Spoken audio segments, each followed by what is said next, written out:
का आधार क्या है ये तो सरकार ही बताएगी, पर इस सरकार ने आज तक किसी चीज का आधार तो बताया नहीं। जातीय जनगणना कर ली, जाइए इनके कार्यकर्ता भूल जाइए, इनके मंत्री से पूछिए कि जातीय जनगणना का रोड मैप क्या था, किस आधार पर वो जातीय जनगणना की गई। किसी को नहीं पता कि इनकी योजनाओं का आधार क्या होता है। ऐसे में रैंडमली करेंगे तो ये बैकडोर चैनल खोल रहे हैं। नमस्कार, आप देख रहे हैं सिटी पोस्ट लाइव और मैं हूं आपके साथ हर्षिता प्रताप सिंह। नीतीश कैबिनेट की ओर से ऐलान किया गया है कि जो गरीब परिवार हैं उन्हें 2-2 लाख रुपए की आर्थिक सहायता दी जाएगी ताकि वो अपना रोजगार शुरू कर सके। इस पर लोक जनशक्ति पार्टी रामविलास के राष्ट्रीय अध्यक्ष चिराग पासवान ने सवाल खड़े कर दिए हैं। चिराग पासवान का कहना है कि आखिर कोई परिवार क्या 2 लाख रुपए में अपना पूरा जीवन व्यापन कर सकता है। इस तरीके से ये चुनावी झुंझुना देने का आखिर मतलब क्या है। 2 लाख रुपए में किसी की पूरी जिंदगी नहीं निकल सकती, तो कुछ ऐसे उपाय करने चाहिए जिनसे जो गरीब परिवार हैं उनके लिए कोई स्थायी व्यवस्था की जा सके, रोजगार के लिए कोई स्थायी व्यवस्था की जा सके। और ये जो नियुक्ति पत्र बांटा जा रहा है ये भी केवल एक चुनावी झुंझुना है, ढोंग है, इससे ज्यादा कुछ नहीं, ऐसा कहते नजर आए लोक जनशक्ति पार्टी रामविलास के राष्ट्रीय अध्यक्ष। क्या कुछ और उन्होंने कहा, पहले आप वो सुने। का आधार क्या है ये तो सरकार ही बताएगी, पर इस सरकार ने आज तक किसी चीज का आधार तो बताया नहीं। जातीय जनगणना कर ली, जाइए इनके कार्यकर्ता भूल जाइए, इनके मंत्री से पूछिए कि जातीय जनगणना का रोड मैप क्या था, किस आधार पर वो जातीय जनगणना की गई।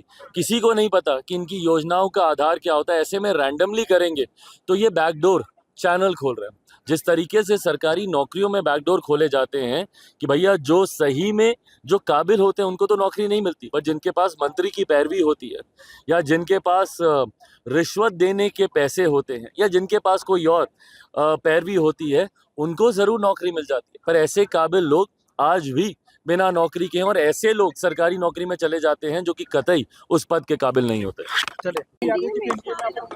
भाई हमको नहीं पता, ये फैसला उनको करना है। गठबंधन के जो बड़े दल हैं उनको, भारतीय जनता पार्टी, उनको ये फैसला करना है। मेरे उनसे व्यक्तिगत संबंध है और आज मकर संक्रांति का दिन है, दही चूड़ा का आयोजन हम लोगों ने रखा है और इसमें व्यक्तिगत तौर पर सबको हमने आमंत्रित करने का हमने प्रयास किया।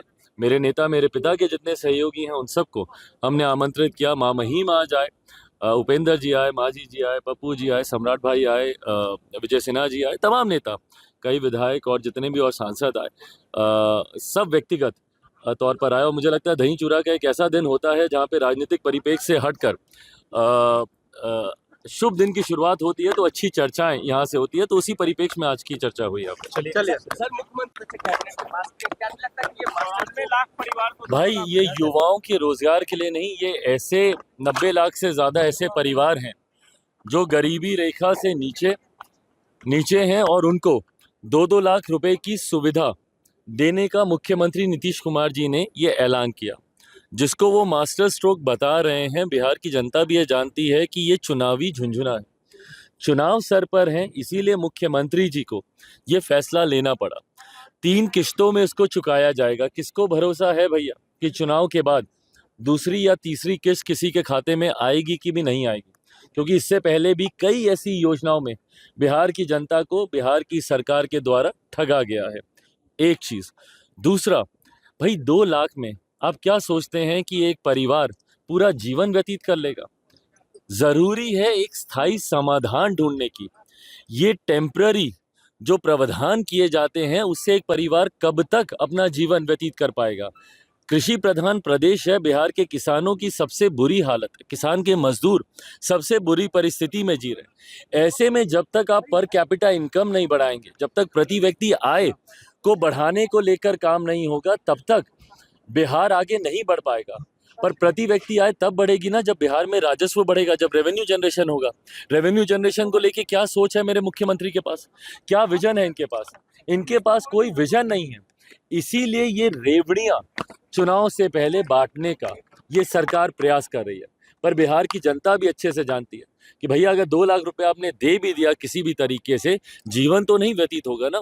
जरूरी है रोजगार, जॉब अपॉर्चुनिटीज क्रिएट करने की, जरूरी है इंडस्ट्रीज लगाने की, जरूरी है, कृषि प्रधान प्रदेश है, किसानों को बेहतर सुविधाएं देने की, जरूरी है यहाँ पे मजदूरों को उनके अधिकार देने की, जो न्यूनतम वेतन का हम लोग जिक्र करते हैं, या जितना भी ऐसे मजदूर हैं जो कि अनऑर्गेनाइज सेक्टर में हैं, उनको किस तरीके से सरकारी योजनाओं के साथ जोड़ा जाए, इस दिशा में चर्चा करने की जरूरत है, ना कि ये रेवड़ियां बांटकर इससे किसी का भला नहीं होने वाला। रैंडमली देने की बात कर रहे हैं क्या सवाल करो। ले। लालू प्रसाद यादव जी ने कहा है कि सीट शेयरिंग में अभी समय लगेगा। भाई ठीक है, वो अपने गठबंधन के लिए वो बात कर रहे हैं, जितना समय उनको लेना है वो ले, ना वो हमारी चिंता है, ना ही एनडीए के किसी भी घटक दल का ध्यान उस तरफ है कि भैया एनडीए में कब सीट शेयरिंग होगी नहीं होगी। इतना जरूर है कि एनडीए दो बार सीट शेयरिंग को बहुत सहजता से, बहुत एमिकेबली हम लोग इसको सुलझा चुके हैं। 2014 में भी बहुत आसानी से सीट शेयरिंग हो गई थी, 19 में भी हम लोग कर चुके हैं, और 24 में भी उतनी ही सहजता से मुझे लगता है सीट शेयरिंग हो जाएगी। पर हाँ, ये चिंता का विषय जरूर उन घटक दलों के लिए है जो कि 14 में भी नाकाम रहे, 19 में भी नाकाम रहे, 24 में फिर प्रयास करने पर कभी मायावती जी अकेले चुनाव लड़ने का फैसला ही ले लेती हैं, वो तो चर्चा भी नहीं करती, और वहीं टीएमसी जैसी पार्टियां कई बार दबाव बनाने का प्रयास करती हैं। तो ऐसे में इंडिया अलायंस में सीट शेयरिंग होगी या नहीं होगी, चुनाव आते आते तक ये घटक दल एक साथ रहेंगे कि नहीं रहेंगे, इस पे भी बहुत बड़ा प्रश्न चिन्ह है अभी।